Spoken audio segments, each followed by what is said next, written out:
cousins. How you guys doing tonight? It's Kicker here. Thought I'd record a little bit for you to catch up on where I left off the other night. Today is Thursday, January the 3rd, 2021. Alright, well, let's go for a walk. Look at my dirty bench. I need to get all that cleaned up, I think. I'll work on that some other time, maybe. It's quiet in the neighborhood tonight. So, where I left off the other night was me sitting on this thing until my butt bone is bruised and sore now. And I climbed up in there earlier to finish this up for you guys. And I hurt myself all over again. So, here we go. I told you the next time you saw this, the one would be sitting right there. And, well, there we go. Bam. The one is sitting right in the front, right where I want it. Got my timing pulled in, had it fired up once earlier. I set my idle on my carburetor to match my timing. And that camshaft just sounds completely different now. And it sounds good, actually. Well, let's see, it's only just reset my 1970 CompuCron blue digital alarm clock, and it's 6:35 now. That's the lubrication I was talking about the other night, so that I can keep talking to you guys. I got one last thing to accomplish here. If you can see that. It's a wiring, little spark plug wires. And I want to get one of these big guys right here to go for a walk with us. Yeah. He's a slider. He's not much of a walker.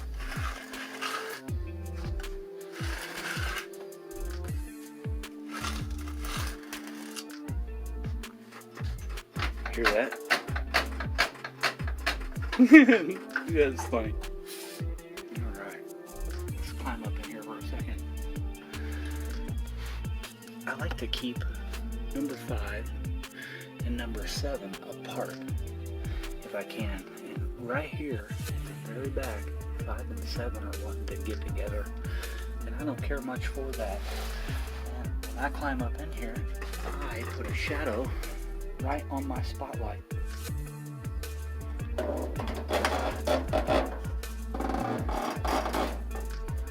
think if I mess with that too much, I'll end up with no light at all. Here we go. Clean my memory so that I can have about 10 minutes worth of recording time. I was trying to find a spot to shut the camera down.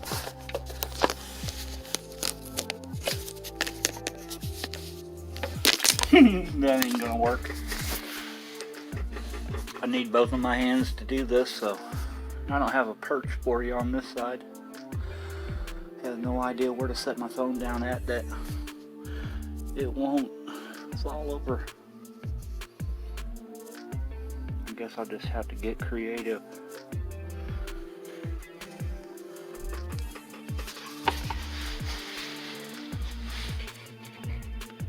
And go at this one-handed. Oh, my block just slipped under my feet, made my back turn. Let's see if I can capture that one and stretch it up all the way to number 3. I don't know if I can get a shot of that. There we go. Now turn those apart so that 5 rather, and 7 are spaced with a whole space in between so that they'll never cross arc against one another. Now they've got almost an inch, I don't know if you can see that, of clearance between each one of them all the way down to the plug location.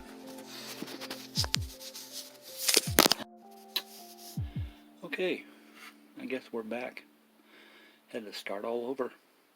Phone slipped right out of my hand. Everything shut down on me. What I was saying was now 5 and 7 are no longer anywhere close to touching each other.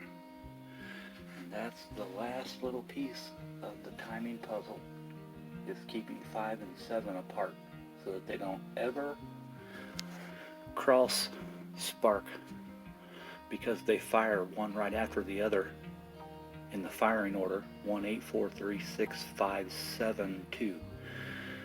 You don't ever want 5 to arc over onto 7 and fire it when it's at the bottom of the hole. It'll ignite all of that unspent gas that's still in the chamber and detonate your shit on you. And that's a bad thing. Sorry, I should delete that. I don't have any way of going bleep and bleeping myself unless I do it. But anyway, let's go over here down off of this rickety block and go for a walk.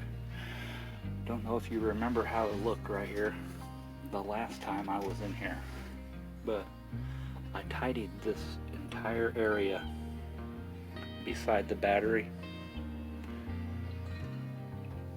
That's my transmission funnel right down there. Clear access to my transmission lines, my overflow from my radiator, down and up to the catch tank. This little thing hiding right here is an oil pressure gauge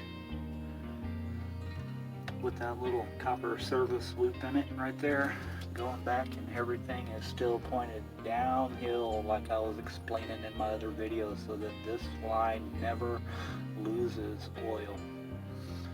And then we just move up here a little bit, and I got my secondary temp gauge plugged in right back there. All the wires are routed on this side. As you can see, it makes it look like 4 going straight up to the distributor, but one of them is actually going up and over. Number 2 just goes up and over and down behind the distributor and up on the other side. But it's the illusion that it looks like 4 of them going up to the cap on one side. And I'd like to put another separator right there between 8 and 6. They're far enough apart in the firing order that I don't really worry about them arcing across on each other, but they can.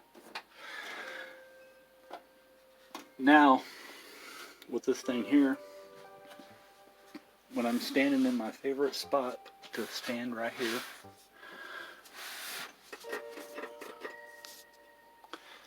I probably got my shadow on it now. Probably can't see it, but there it is right there in the shot. So once I hook that light up to that oil pressure gauge, I'll be able to get underneath here at night and tune on it, and rev on it, and look right over there and see both of my gauges. I can look right there and see my temp gauge, and I can look right there and see my oil pressure gauge while I'm out here working on it under the hood at nighttime. And rum, revving it up. I guess I could fire it up one time. Yeah, it's only 6:45 in the evening. See, I might have actually left the keys in it. Let's make a little bit of noise. Blah, blah, blah, blah, blah, blah, blah, blah. I hope it's got enough battery to pop it off one more time. Give it one little squirt.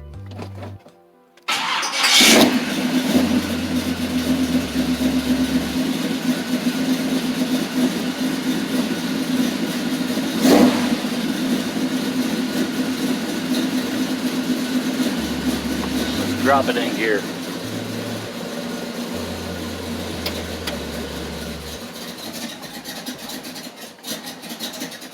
Uh-oh. It didn't like that at all, did it? Might have to let it warm up a bit more before I go doing that.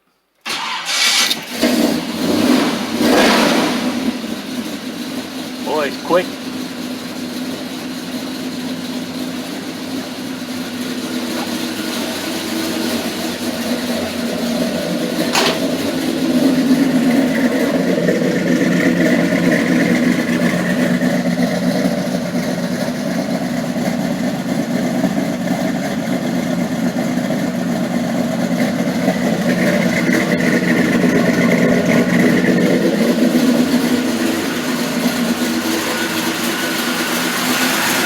Still sounds a little bit fast.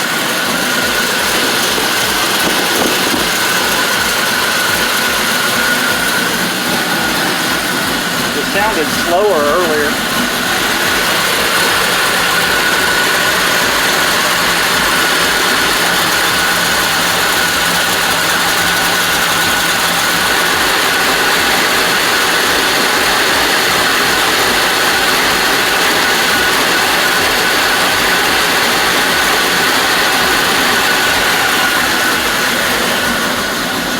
Yeah, I think I'm gonna have to idle it back down. I think that's the timing I'm needing in it. Oh, it sounds like it's loading up a little bit.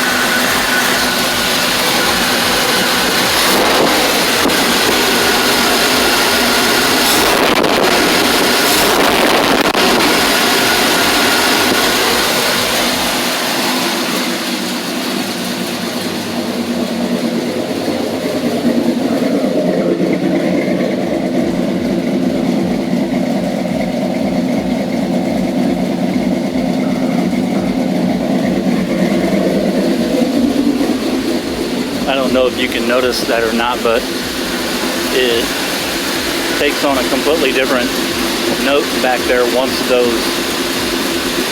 catalytic converters get warmed up. It'll start spitting that water out the longer you let it sit here and run. Kind of like to take it out for a ride. Alright, well, it's kind of stinky in my garage up. I'm going to shut it down. Let's give it a 1-2 timing test here. Shut right off, one bump. Right back running. A little slow. I like them to pop a little quicker than that. So I think I'm going to pull that distributor back around, just give it another degree or two of timing. Put the light on it and see where I'm at 2,000, and put some dwell in it and figure out that sweet spot. And yeah, makes them hard to start sometimes. You got to pull them back there too far. I like leaving a little bit of that timing in it so that it makes it easier to start. They run hotter that way, but always pull them back down off of that sweet spot. I don't like leaving it up there too high. I don't like pulling it off, backing the distributor off and taking too much timing out of it, waiting for that vacuum advance to do its job. I kind of like it a little closer to that step-in stage, if you know how that system works and what I'm talking about. Yeah, smells, picture of my hand. It smells like it's a bit fat on the secondary there. I kind of popped that secondary just a little bit, I think. And that one little rev up. Heard it pop or something. I don't know if you guys heard that. Sounded pretty good though. The only way to really tune it and figure it out is take it out on the road and tune it by feel and tune it by ear. Once you get it set right there where you can play with that 8 to 12 to 10 degrees of timing with that distributor, you can work magic up there with that thing and tune it to the atmosphere that you're working with. Even on pump gas, that thing's probably making at least 380 at the rear wheels. I'd almost put money on it. If I put it on the dyno, that even with that one wheel peel rear end underneath of it, I bet on a dyno I could probably get at least 380 back there to that one rear wheel. And that means I'm probably pushing at least 400 or 410 or better at the crankshaft right up here at the flywheel. So pretty potent little engine, and I'm happy with it. I want to get it licensed and legal and get some good cameras and microphones, and I want to set a couple up underneath the hood that are recording and all linked and synced together with their own microphones, like on camera 1, 2, and 3, And you know what I mean, you could have your audio and your video on each one of those GoPros, so to speak, you know what I mean, or any kind of good camera system that has the ability to all link their footages together and sync them together, set up different vantage points underneath the hood, and then inside the cab as you take it out, driving it around and romping on it. You got footage of all of it as long as you're out there doing it in the daytime. At nighttime, just set up some lights underneath here, and whatever LED lights you put underneath there, these digital cameras and their photo processors will pick up that refresh rate in the LED light. It's like strobe lights, they're hypnotic. That's why I don't like these LED style lights. I prefer the incandescents or the fluorescent, but I really don't like fluorescent either. I don't know if you can tell, but that's an LED light over there where my washer and dryer are at, and sometimes this camera will even pick up the strobing effect of that LED light, even though the only light that diode is emitting is the white spectrum. I think it's a primary phosphorus response that's firing the white. I'm not sure about that. I could be wrong about that. I'm not sure. But it's all in how they anodize whatever metal that they need to burn. The burning of the outside coating is what emits that light. They do eventually burn out. They last longer than an incandescent bulb or a fluorescent bulb, which is dependent on a ballast to fire the mercury off inside there with a white phosphorus coating and liner inside the tube. That's why they say you don't ever want to get that white stuff that's on the inside of a fluorescent tube. You don't want to get cut by fluorescent because of that white phosphorus in it. It'll make you sick. Yep, I had one fall out of me and shatter on my head. It cut a scar right across the top of that knuckle. I don't know if you can see it. It sliced the whole top of that first finger knuckle. It sliced it all the way back, just peeled it back when that light bulb hit that knuckle and broke. Had to have 8 stitches to stitch that thing up, and it almost cut the leader, the tendon, in my finger. It hit me with such force. I had my hand and my knuckle on the down lever, letting the car down off of my rack when I was a technician at Albert Buick Honda, and some weird freaky wind came in the opposite bay doors out of the south, blew my light fixture around up there a little bit and the light fixture next to it, but the one right above me was just enough to knock a bulb loose, and I saw it coming down. I thought I was out of the way, and bam, it hit something and flipped around there and just smashed right on top of that knuckle and my head. Shattered onto the floor. Yeah, getting that stuff in my bloodstream was nasty. It made me sick for a few days.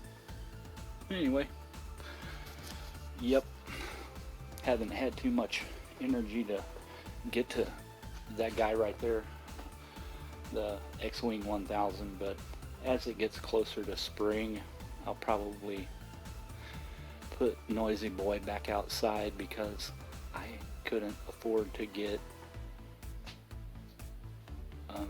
another gallon of antifreeze to put in the radiator for Noisy Boy.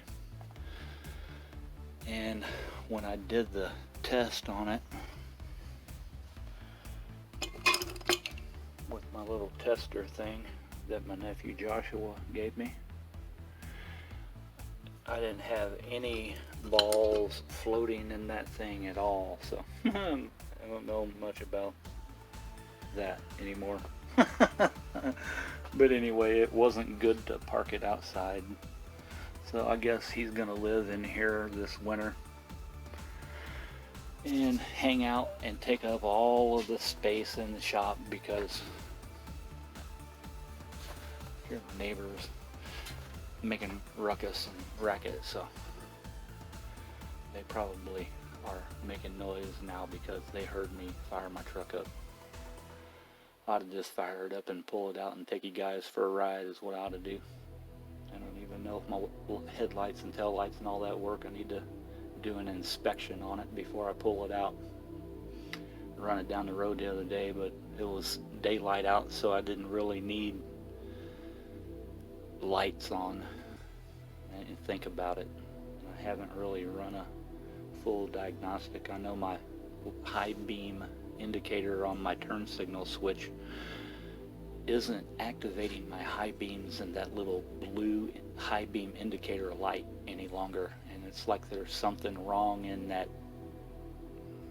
grid panel for the electrical system, or maybe it's something to do in the clicker mechanism in the light switch itself that needs to be replaced in order to remedy all of that problem. And while I'm in there, I want to hook up that reverse backup light from the lead that goes up to the shift column, the shifter on the column. When you put it into reverse, it clicks that switch on. And so I want to pull that wire from that switch and then put a lead on it and run it down to my shifter that's in the floorboard. And I think once I do that, it'll be more ready for inspection. Need to check that rear license plate light, because here in Missouri, if you don't have a white light shining onto your license plate, it gives them ample reason to pull you over, even though everything else on your vehicle is working fine. Without that that display light on your license plate, they can give you a ticket if it's not working at night. And that's probably one of the main things that police officers will use to pull you over. It gives them probable cause. And all it takes is half hour of sussing it out and figuring out why it's not working, and the most simplest solution is usually always the first one to go with, like put a new bulb in it. If you put a new bulb in it and it's still not working, check the ground on the connector. If you put a new bulb in it and you're sure it's getting a ground, then it's in your hot side. Chase that hot side back to where it might be broken. You have to chase it all the way back to the point from the harness from where it comes from, which means tracing it all the way back to its origin point and find that break, repair that break, then test it again, and you should have your light back there. It's just a 12-volt light, and if you can't fix it that way, then bypass it. Put one in that runs with the tail lights. When you turn your parking signal lights on, and you turn your headlights on, it'll come on with your tail lights, and it'll stay on with your tail lights as long as you've got your tail lights on. And that's the circuit it's running on. But if that stock circuit's not working and you can't chase it, bypass it. Put your own circuit in and re-tap it into right there at the switch. And save yourself a bunch of money that way. I'm just going to sit here and ramble, so I'm going to cut this video short. I hope you guys enjoyed that. Alright, I'm going to get out of here and go sit down and relax, maybe get me something to eat. Been fun. Enjoyed you guys hanging out with me for a little bit. I'm going to get the shop closed up and get me a bite to eat. Alright, you've been kicking it with Kicker. I'm Kicker, and now I'm going to kick you out. Alright, you've been kicking it with Kicker. Kicker out. Later.